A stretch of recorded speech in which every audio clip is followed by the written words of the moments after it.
Assalamualaikum warahmatullahi wabarakatuh. Salam sejahtera bagi kita semua. Salam Om Swastiastu, Namo Buddhaya, salam kebajikan.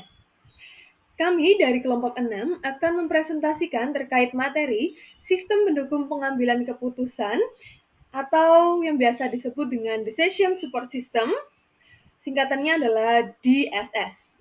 Namun, yang pertama-tama yang terhormat kepada Ibu Dia Retnawati, selaku dosen pengampu mata kuliah Sistem Informasi Manajemen dan juga rekan-rekan mahasiswa yang lainnya, izinkan kami untuk memperkenalkan diri terlebih dahulu. Baik, izinkan saya untuk mewakili teman-teman yang lain dalam memperkenalkan diri. Yang pertama ada saya, yaitu Tiffany Almadea Karita Ardiansyah, NPM akhiran 169. Yang kedua ada Nanda Dwi Arista, NPM akhiran 177. Yang ketiga ada Arnes Cendana, NPM akhiran 062. Yang keempat ada Andreas Neil Da Costa, NPM akhiran 260. Yang kelima ada Ahmad Fadilah, NPM akhiran 246. Kemudian yang terakhir ada Imam Putra Hidayat, NPM akhiran 249. Nah, untuk materi yang pertama akan dijelaskan oleh rekan saya. Baik, langsung saja masuk ke materi yang pertama, yaitu apa yang disebut dengan pembuatan keputusan. Sistem informasi manajemen adalah sistem yang memberikan informasi untuk digunakan dalam pembuatan keputusan guna menyelesaikan masalah bagi para penggunanya.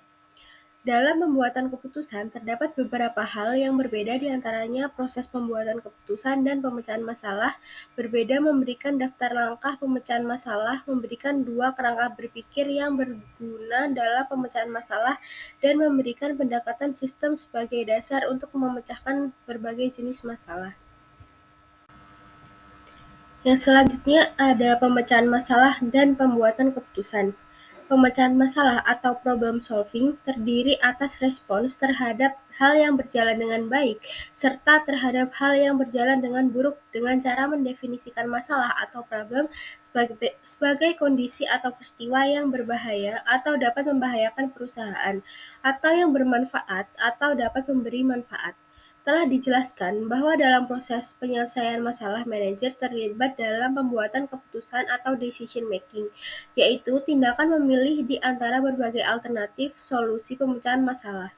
Keputusan atau decision didefinisikan sebagai tindakan pilihan dan sering kali perlu untuk mengambil banyak keputusan dalam proses pemecahan suatu masalah saja.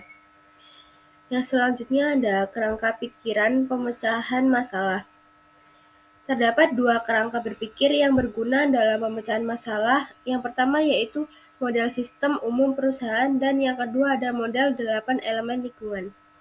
Yang pertama, model sistem umum digambarkan sebagai kerangka berpikir perusahaan sebagai suatu sistem yang mengidentifikasi elemen-elemen penting yang harus ada serta aliran data, informasi, dan keputusan yang menghubungkan elemen tersebut.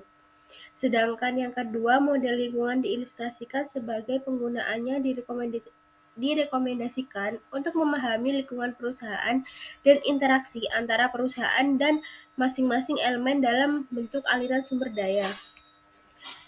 Dan yang ketiga ada pendekatan sistem, di mana perlakuan pemecahan masalah adalah ketika menyajikan pendekatan sistem, yaitu sederetan langkah yang dikelompokkan ke dalam 3 tahap upaya persiapan, upaya pendefinisian, dan upaya pemecahan.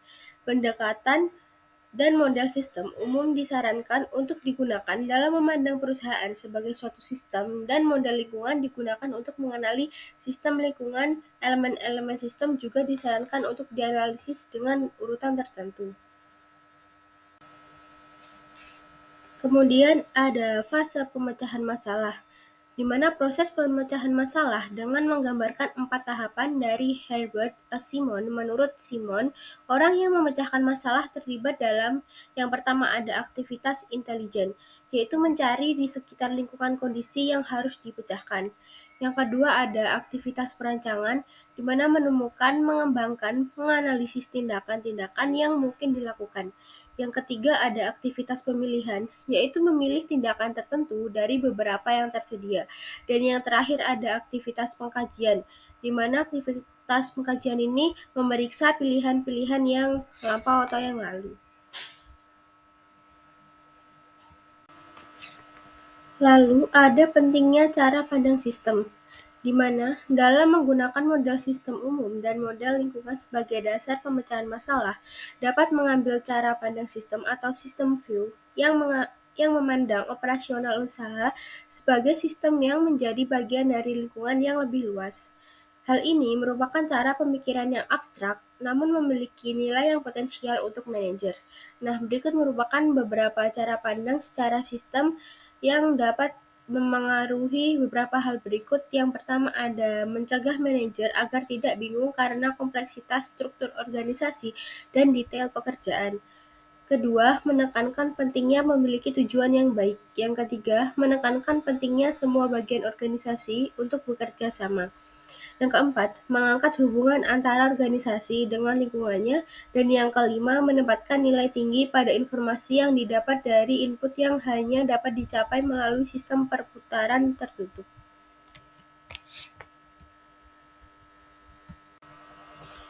Kemudian ada membangun konsep. Dalam membangun konsep, terdapat elemen proses pemecahan masalah, yaitu beberapa elemen harus tersedia jika seorang manajer sedang terlibat dalam pemecahan masalah. Kebanyakan masalah yang dipecahkan manajer dapat dianggap sebagai permasalahan sistem. Nah, elemen-elemen ini ditunjukkan dalam figur di bawah ini. Nah, dalam figur tersebut terdapat perbedaan antara keadaan saat ini dengan keadaan yang diinginkan disebut dengan kriteria solusi atau solution criterion, atau apa yang harus terjadi agar situasi saat ini berubah menjadi situasi yang diinginkan. Tentu saja hal ini jika suatu saat ini menunjukkan tingkat kinerja yang lebih tinggi dibandingkan dengan keadaan yang diinginkan, maka tugas yang harus dilakukan bukanlah menyamakan keadaan saat ini, melainkan tugas yang harus dilakukan adalah menjaga agar situasi saat ini tetap berada pada tingkatan yang lebih tinggi. Jika kinerja tingkat tinggi dapat dipertahankan, maka situasi yang diinginkan harus ditingkatkan. Tanggung jawab manajer adalah mengidentifikasi solusi alternatif yang selalu ada. Ini merupakan satu langkah dari proses penyelesaian masalah di mana komputer tidak terlalu banyak membantu. Manajer biasanya mengandalkan pengalaman sendiri atau mencari bantuan dari pemroses informasi non-komputer, seperti input dari pihak lain, baik di dalam maupun di luar perusahaan. Setelah berbagai alternatif diidentifikasi, sistem informasi dapat digunakan untuk mengevaluasinya. Evaluasi ini harus mempertimbangkan batasan atau constraint yang ada, yang dapat berasal baik dari internal maupun lingkungan. Batasan internal atau internal constraint biasanya berbentuk sumber daya yang terbatas yang ada di dalam perusahaan. Sebagai contoh, unit TI tidak dapat merancang sistem CRM karena kurangnya keahlian dalam OLAP. Batasan lingkungan atau environmental constraint berbentuk tekanan dari berbagai elemen lingkungan yang membatasi aliran sumber daya dari dan keluar perusahaan.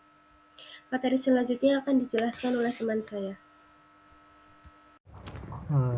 Perkenalkan, nama saya Iman Putra Hidayat. Di sini saya akan melanjutkan penjelasan dari rekan saya, yaitu memilih solusi yang terbaik. Ya, pertama ada analisis, yaitu mengevaluasi atas pilihan-pilihan yang sistematis. Selanjutnya penilaian, yaitu proses pemilihan yang dilakukan oleh manajer. Penawaran, negosiasi yang dilakukan antar manajer. Lalu permasalahan versus gejala. Permasalahan dan gejala adalah dua konsep yang penting dalam memahami dan menyelesaikan masalah. Permasalahan merupakan inti dari suatu situasi yang memerlukan penyelesaian, mewakili akar penyebab dari apa yang dihadapi. Di sisi lain, gejala adalah tanda atau indikator yang mengarah pada keberadaan permasalahan tersebut. Seringkali terlihat secara langsung tetapi tidak selalu mencerminkan apa yang sebenarnya terjadi di balik layar. Misalnya, dalam konteks penurunan penjualan sebuah perusahaan, gejalanya mungkin terlihat dalam bentuk pendapatan yang menurun atau minat pelanggan yang berkurang. Selanjutnya adalah struktur permasalahan.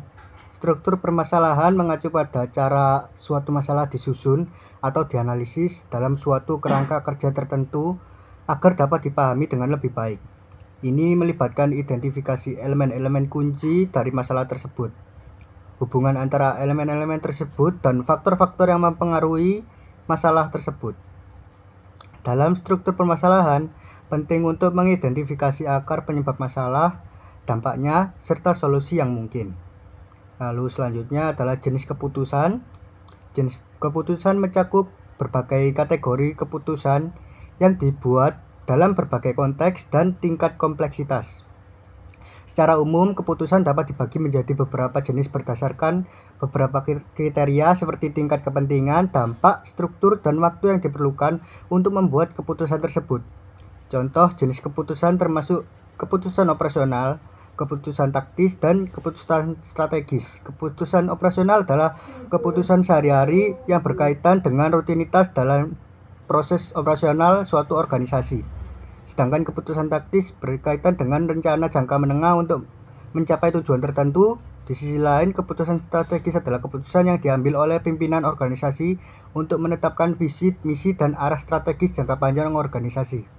Penting untuk memahami perbedaan dan implikasi dari setiap jenis keputusan agar dapat membuat keputusan yang tepat sesuai dengan situasi dan konteks yang ada. Selanjutnya, sistem pendukung pengambil keputusan. Sistem pendukung pengambil keputusan atau SPK merupakan solusi teknologi yang membantu individu atau organisasi dalam mengatasi kompleksitas dan ketidakpastian dalam pengambilan keputusan. Dengan menggunakan data, model analisis, dan teknik pemrosesan informasi, SPK memungkinkan pengguna untuk menyelidiki berbagai alternatif dan memilih yang terbaik sesuai dengan tujuan dan kriteria yang ditetapkan. Melalui komponen-komponen seperti database untuk menyimpan informasi, model keputusan untuk mengambil dan menganalisis data, melalui komponen-komponen pengguna antarmuka, landasan yang kokoh bagi proses pengambilan keputusan yang lebih terinformasi dan efektif. Dengan kemampuan dalam berbagai konteks, mulai dari bisnis hingga ilmu kedokteran, SPK memberikan manfaat berupa pengurangan ketidakpastian, peningkatan efisiensi, dan pengambilan keputusan yang lebih berbasis data. Untuk materi yang selanjutnya yaitu model decision support system atau disingkat DSS. Model yaitu mewakili suatu objek atau aktivitas yang disebut entitas. Manajer menggunakan model untuk mewakili permasalahan yang harus diselesaikan. Objek atau aktivitas yang menyebabkan masalah disebut dengan entitas. Kemudian terdapat 4 jenis dasar model, yaitu model fisik, naratif, grafis, dan matematis. Yang pertama yaitu model fisik. Merupakan model yang digunakan di dunia bisnis yang mencakup model skala untuk pusat perbelanjaan dan prototipe mobil baru. Sebagai contoh, model fisik memungkinkan desainer untuk mengevaluasi desain objek, seperti pesawat terbang, dan membuat perubahan-perubahan sebelum konstruksi sesungguhnya. Hal ini akan menghemat waktu dan juga biaya. Kemudian yang kedua ada model naratif. Adalah model yang menggambarkan entitas dengan kata-kata yang terucap atau tertulis. Semua komunikasi bisnis adalah model naratif, sehingga membuat model naratif menjadi jenis model yang paling populer. Kemudian yang ketiga yaitu model grafis. Adalah model yang menggambarkan entitas dengan abstraksi grafis, garis, simbol, atau bentuk.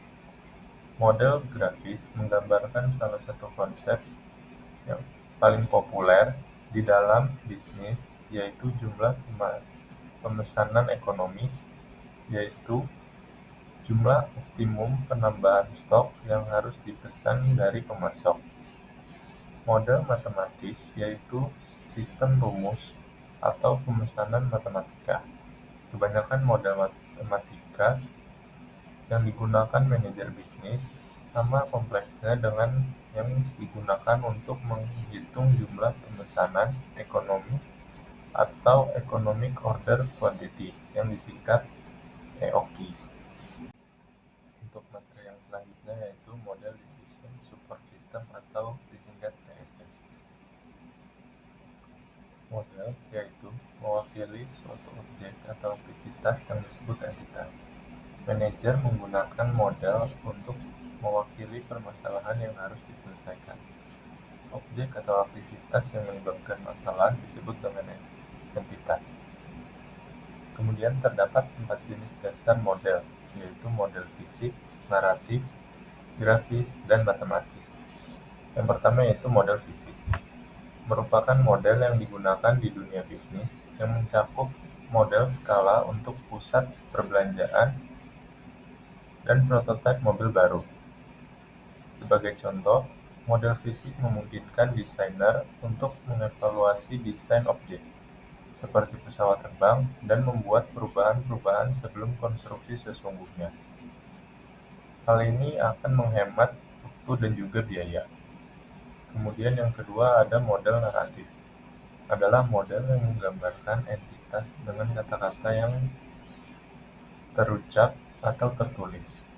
Semua komunikasi bisnis adalah model naratif, sehingga membuat model naratif menjadi jenis model yang paling populer. Kemudian yang ketiga yaitu model grafis. Adalah model yang menggambarkan entitas dengan abstraksi grafis, garis, simbol, atau bentuk. Model grafis menggambarkan salah satu konsep yang paling populer di dalam bisnis, yaitu jumlah pemesanan ekonomis, yaitu jumlah optimum penambahan stok yang harus dipesan dari pemasok. Model matematis yaitu sistem rumus atau pemesanan matematika. Kebanyakan model matematika yang digunakan manajer bisnis sama kompleksnya dengan yang digunakan untuk menghitung jumlah pemesanan ekonomis atau Economic Order Quantity yang disingkat EOQ. Untuk materi yang selanjutnya yaitu model Decision Support System atau disingkat DSS. Model yaitu mewakili suatu objek atau aktivitas yang disebut entitas. Manajer menggunakan model untuk mewakili permasalahan yang harus diselesaikan. Objek atau aktivitas yang menyebabkan masalah disebut dengan entitas. Kemudian terdapat 4 jenis dasar model, yaitu model fisik, naratif, grafis, dan matematis. Yang pertama yaitu model fisik. Merupakan model yang digunakan di dunia bisnis yang mencakup model skala untuk pusat perbelanjaan dan prototipe mobil baru. Sebagai contoh, model fisik memungkinkan desainer untuk mengevaluasi desain objek, seperti pesawat terbang, dan membuat perubahan-perubahan sebelum konstruksi sesungguhnya. Hal ini akan menghemat waktu dan juga biaya. Kemudian yang kedua ada model naratif. Adalah model yang menggambarkan entitas dengan kata-kata yang terucap atau tertulis. Semua komunikasi bisnis adalah model naratif, sehingga membuat model naratif menjadi jenis model yang paling populer. Kemudian yang ketiga yaitu model grafis. Adalah model yang menggambarkan entitas dengan abstraksi grafis, garis, simbol, atau bentuk. Model grafis menggambarkan salah satu konsep yang paling populer di dalam bisnis, yaitu jumlah pemesanan ekonomis, yaitu jumlah optimum penambahan stok yang harus dipesan dari pemasok. Model matematis yaitu sistem rumus atau pemesanan matematika. Kebanyakan model matematika yang digunakan manajer bisnis sama kompleksnya dengan yang digunakan untuk menghitung jumlah pemesanan ekonomis atau Economic Order Quantity yang disingkat EOQ. Selanjutnya yaitu penggunaan model. Keempat jenis model yang sudah saya jelaskan sebelumnya dapat memberikan pemahaman dan memfasilitasi komunikasi. Selain itu, model matematis juga memiliki kemampuan prediktif. Poin yang pertama yaitu memberikan pengertian. Model biasanya lebih sederhana dibandingkan entitasnya. Entitas dapat lebih mudah dimengerti jika berbagai elemen dan hubungan yang terdapat di dalamnya ditampilkan secara lebih sederhana. Untuk poin yang kedua yaitu memfasilitasi komunikasi. Keempat jenis model dapat mengkomunikasikan informasi secara akurat dan cepat kepada orang-orang yang memahami makna bentuk kata-kata, grafis, dan matematis.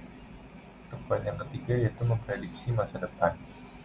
Ketepatan yang ditunjukkan model matematis untuk mewakili entitasnya merupakan kemampuan yang tidak dapat pada model lain.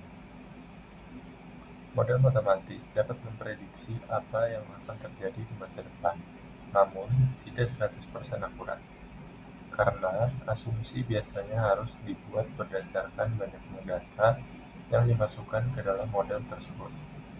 Manajer harus menggunakan penilaian dan intuisi dalam mengevaluasi outputnya. Berikutnya yaitu kelas model matematis.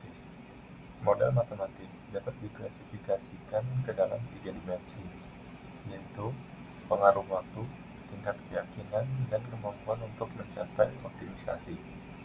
Yang pertama yaitu model statis atau dinamis. Model statis yaitu tidak melibatkan waktu sebagai salah satu variabel. Model ini berkenaan dengan situasi pada waktu tertentu. Sedangkan model dinamis yaitu model yang melibatkan waktu sebagai salah satu variabel. Model ini menggambarkan perilaku entitas seiring dengan waktu, seperti gambar bergerak atau film. Yang kedua yaitu model probabilitas atau deterministik. Cara lain untuk mengklasifikasikan beragam model didasarkan pada apakah suatu formula melibatkan probabilitas atau tidak. Probabilitas adalah kesempatan bahwa sesuatu akan terjadi. Model yang melibatkan probabilitas disebut model probabilitas. Jika tidak, maka model tersebut adalah model deterministik. Yang ketiga yaitu model optimisasi atau suboptimisasi. Model optimisasi adalah model yang memilih solusi terbaik dari berbagai alternatif yang ditampilkan. Sedangkan model suboptimisasi tidak mengidentifikasi keputusan yang akan memberikan hasil yang terbaik, namun membiarkan manajer melakukan tugas ini. Selanjutnya yaitu simulasi. Simulasi disebut dengan tindakan menggunakan model. Simulasi terjadi dalam skenario tertentu dan memprediksi dampak keputusan orang yang memecahkan masalah tersebut. Istilah skenario digunakan untuk menggambarkan kondisi yang mempengaruhi simulasi, sedangkan variabel keputusan yaitu nilai input yang dimasukkan manajer untuk mengukur dampak pada entitas. Lalu terdapat teknik simulasi, yaitu manajer biasanya melakukan model optimisasi hanya sekali. Model ini menghasilkan solusi yang terbaik menggunakan skenario tertentu dan variabel-variabel keputusan. Namun, penting juga untuk menjalankan model suboptimisasi berulang kali, guna mencari kombinasi variabel keputusan yang menghasilkan hasil yang memuaskan. Dengan cara ini, pemecahan masalah secara sistematis dapat menemukan kombinasi keputusan yang akan menghasilkan solusi masalah. Kemudian terdapat teknik pemodelan. Eksekutif perusahaan dapat menggunakan model matematis untuk membuat beberapa keputusan kunci. Biasanya, para eksekutif ini dapat menimbulkan dampak dari, yaitu yang pertama harga produk, yang kedua jumlah investasi pabrik yang dibutuhkan untuk menyediakan kapasitas untuk memproduksi produk, lalu yang ketiga jumlah yang akan diinvestasikan dalam aktivitas pemasaran seperti iklan dan penjualan langsung, dan yang keempat jumlah yang akan diinvestasikan dalam penelitian dan pengembangan. Baik, selanjutnya mengenai input model. Input model pada figur 11.6 digunakan untuk memasukkan elemen data skenario untuk kuartal sebelumnya. Nah, beberapa elemen tersebut berhubungan dengan perusahaan, yaitu mengenai kapasitas pabrik, jumlah unit uang diproduksi, nilai nominal bahan baku, dan seterusnya. Dan elemen lainnya berhubungan dengan pengaruh dari lingkungan perusahaan, indeks ekonomi, indeks musiman, harga kompetitor, dan pemasaran kompetitor. Jadi, pada input model ini berpengaruh pada internal dan juga eksternal dari perusahaan tersebut. Sedangkan pada figur 11.07 menunjukkan elemen skenario untuk kuartal berikutnya. Mengenai dengan output model ini merupakan aktivitas kuartal selanjutnya, yaitu pada kuartal 1 yang sudah disimulasikan dan laba setelah pajak ditunjukkan pada layar. Gitu toh. Terus gimana nih? Terus apa gimana? Baik, selanjutnya mengenai kelebihan dan kelemahan permodalan. Manajer seringkali menggunakan model matematika untuk bisa mendapatkan kelebihan melalui hal-hal berikut ini. Yang pertama, yaitu proses permodelan dapat menjadi pengalaman belajar. Yang kedua, proses pemodelan bisa memberikan kecepatan pada proses simulasi yang memungkinkan sejumlah besar alternatif dapat dipertimbangkan dengan cara memberikan kemampuan untuk mengevaluasi dampak dari keputusan dalam waktu yang singkat, sehingga manajer dapat memproses perencanaan, kemudian membantu dalam pengambilan keputusan. Kemudian, model juga dapat memberikan kemampuan prediksi pandangan ke masa depan, sehingga dalam hal ini tentu saja permodalan matematika akan membantu sekali manajer untuk bisa melihat jangka panjang dan juga jangka pendek dari perusahaan. Kemudian model tidak semahal upaya uji coba. Dan berikut adalah kelemahan dari adanya pemodelan matematika. Yang pertama, sulitnya untuk membuat model sistem bisnis karena harus membutuhkan seseorang yang profesional dan mengetahui mengenai sistem pada model tersebut. Kemudian, kemampuan matematis yang tingkat tinggi. Nah, pada kemampuan ini dibutuhkan seseorang yang profesional dan juga tentu saja harus dilakukan evaluasi terus-menerus dan juga pengembangan sehingga dapat memiliki efisiensi dan efektivitas yang baik untuk perusahaan.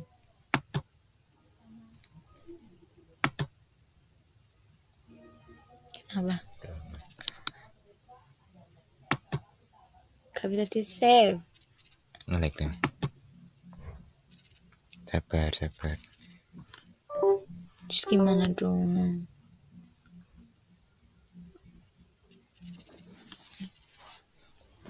Gimana? Kalau nggak bisa di-save. Pemodelan matematika menggunakan lembar kerja elektronik.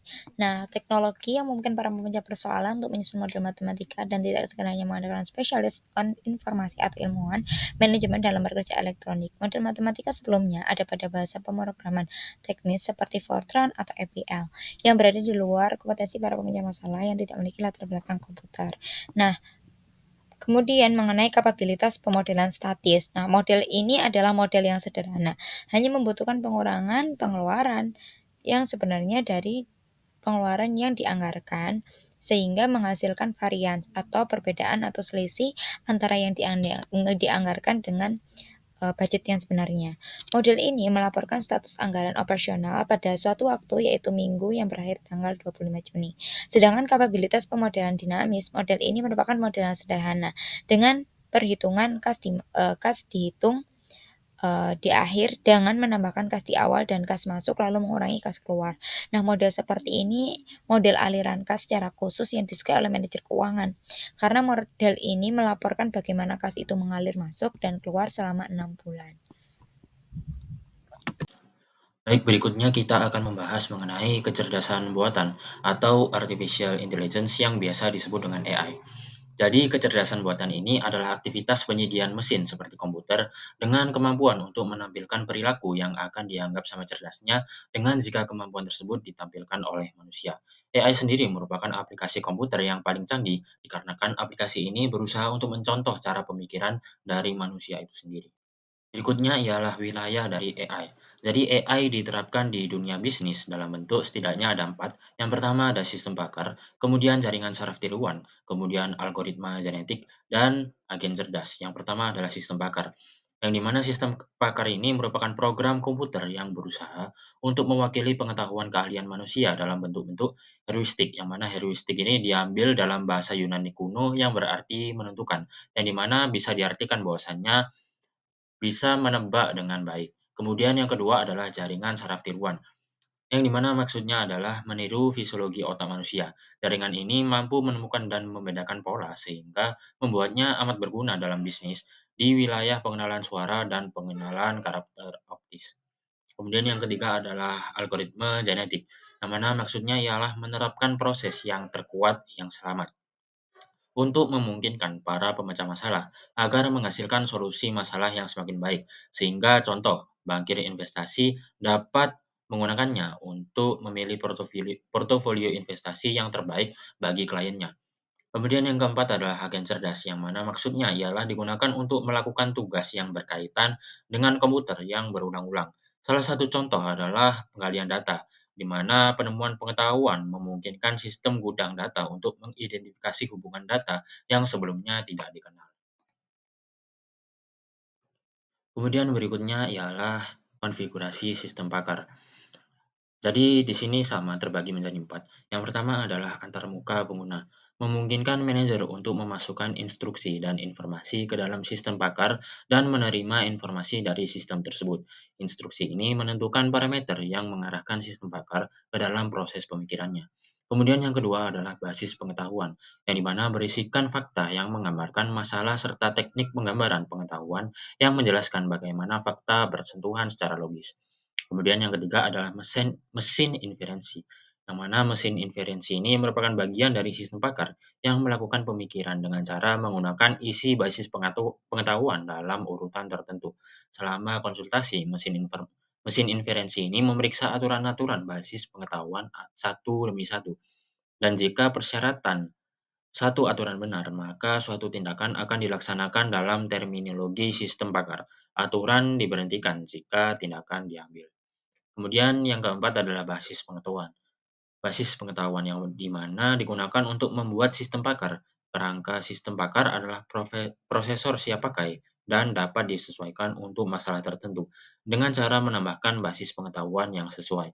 Kini kebanyakan untuk menerapkan sistem pakar ke masalah bisnis melibatkan penggunaan kerangka. Untuk materi yang berikutnya akan dijelaskan oleh rekan saya. Baik, untuk materi yang selanjutnya, saya akan menjelaskan mengenai sistem pendukung pengambilan keputusan kelompok atau yang biasa disebut dengan Group Decision Support System, DGSS. DGSS itu merupakan suatu sistem yang ada dalam komputer yang dapat membantu sekelompok orang untuk melakukan tugas yang bersama dan juga menggunakan tugas secara bersamaan.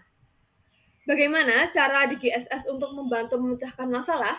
Nah, caranya yaitu dengan melakukan komunikasi yang baik. Komunikasi yang baik itu dapat dicapai dengan menjaga diskusi kelompok tetap fokus pada pembahasan masalah sehingga solusi terkait masalah dapat segera ditemukan. Untuk yang selanjutnya terkait materi letak lingkungan DGSS. DGSS itu kan dapat memecahkan masalah dengan cara menyediakan lokasi yang kondusif untuk berkomunikasi. Pada layar tertera 4 lokasi DGSS berdasarkan ukuran kelompok dan juga lokasi para anggota. Dalam slide selanjutnya, saya akan menjelaskan satu persatu terkait 4 lokasi tersebut. Baik, untuk yang pertama dalam letak lingkungan di GSS ada ruang keputusan. Nah, ruang keputusan ini merupakan sekelompok kecil orang yang bertemu secara langsung. Pada ruangan ini itu biasanya terdapat perabotan, peralatan, dan juga tempat, serta di tengah ruangan terdapat fasilitator. Nah, fasilitator ini adalah orang yang bertugas untuk menjaga alur diskusi. DGSS itu memiliki 2 fitur yang cukup unik. Yang pertama ada komunikasi paralel. Nah, komunikasi paralel ini terjadi ketika semua peserta memasukkan komentar secara bersamaan. Kemudian fitur yang kedua adalah komunikasi anonimitas. Nah, komunikasi anonimitas ini terjadi ketika tidak ada yang dapat mengetahui siapa yang memberikan komentar tertentu atau yang biasa kita sebut dengan identitas dari yang pemberi komentar itu dirahasiakan. Kemudian lokasi yang keempat adalah jaringan keputusan setempat. Nah, hal ini itu dilakukan jika kondisi tidak memungkinkan untuk sekelompok kecil orang bertemu secara langsung. Maka para anggota dapat berkomunikasi melalui LIN atau biasa disebut dengan Local Area Network, yaitu dengan seseorang dapat memasukkan komentar dalam komputer dan juga melihat komentar dari orang lain. Kemudian yang ketiga adalah pertemuan legislatif.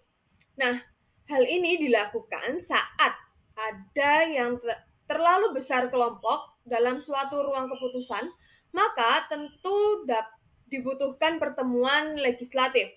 Nah, pertemuan legislatif ini merupakan solusi untuk memutuskan materi mana yang akan ditampilkan di depan semua anggota kelompok. Yang terakhir ada konferensi bermedia komputer. Kondisi ini itu dilakukan jika kelompok tersebar di berbagai wilayah geografis. Maka komunikasi dilakukan dengan aplikasi konferensi jarak jauh. Nah, aplikasi ini itu bisa terdiri dari komputer, kemudian audio, dan juga video. Baik, untuk materi selanjutnya, terkait letak DSS pada tempatnya. Nah, pada slide yang ini saya akan menjelaskan mengenai meletakkan DSS atau yang biasa disebut dengan Decision Support System pada tempatnya.